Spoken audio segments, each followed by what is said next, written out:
नाज़िम खानपुर महर वेझो ॻोठ लोही वासी 4 ॾींहं अॻु पुरस्कार नमूने गुम थी वियल 2 नौजवाननि जे वारसनि पारां अगवा जी तस्दीक करण बाद मुग़विन जी बासियाबी लाइ एहतजाजी मुज़ाहिरो करे धरणो हंयो वियो। तफ़सील ॿुधाए रहियो आहे खानपुर महर मां आवाज़ टीवी जो रिपोर्टर काज़ी ख़ादिम। काज़ी ख़ादिम जी बिल्कुल ही खानपुर महर वेझो ॻोठ लोही जा रहवासी 2 नौजवान शाबान मलिक ऐं खैर मोहम्मद मलिक जेके पुरस्कार नमूने गुम थी विया जहानपुर वारे इलाइक़े मां उन्हनि जे वारसनि पारां अॼु उन्हनि जे अगवा जी तस्दीक कई वई आहे। खानपुर महर प्रेस क्लब आॾो एहतजाजी मुज़ाहिरो करे धरणो आयो आहे।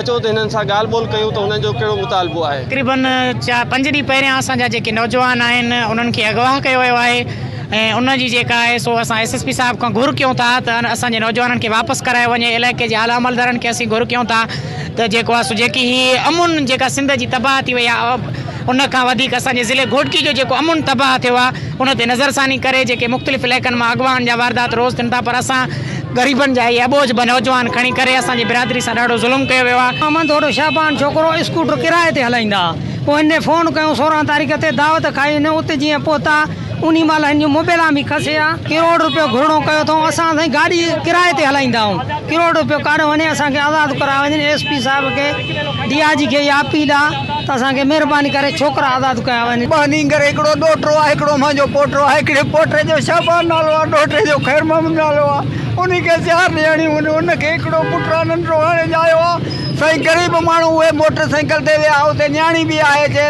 उते ज़ारत बि कंदासीं, न्याणी सां मिलंदासीं, पोइ उते कंहिं फरार करे साईं खणी विया आहिनि। हाणे साईं उहो छोकिरनि सां ई असांखे चवनि था, ॻाल्हाइनि था, छोकिरनि खे चवनि था तव्हां चओ हेॾा ख़ुशियूं, हाणे उहो त मोचड़े में तव्हांजूं जायूं आहिनि, ट्रैक्टर आहिनि, हीअ आहिनि, बाबा असांखे करोड़ रुपया वठी ॾियो। पाण ई ॻाल्हाइनि था। मां चयो साईं करोड़ त असां कॾहिं ॾिठो न आहे, असां राति खाऊं था ॾींहं वेठा आहियूं, असां करोड़ ग़रीब कान ॾींदासीं, असां त लखु ई कोन ॾिठो आहे। हिननि एहतजाज कंदड़नि जूं ॻाल्हियूं ॿुधियूं। हिननि जो इहो चवणु आहे त 4 ॾींहं थी विया आहिनि, पुलिस कख भञी बीणो बि न कयो आहे। धाड़ियलनि पारां असांखां 1 करोड़ रुपया भोंग तलब कई वई आहे ऐं न ॾियण जी सूरत में असांजे नौजवाननि जा लाश मारण जी पिणु धमकी ॾिनी वई आहे। हिननि पुलिस जी आला अख़्तियारनि खां मुतालबो कयो आहे त फौरी तौर ते असांजे नौजवाननि खे बाज़ियाब करायो वञे ऐं असां मां पैदा थियल बेचैनी ख़तमु कई वञे। जी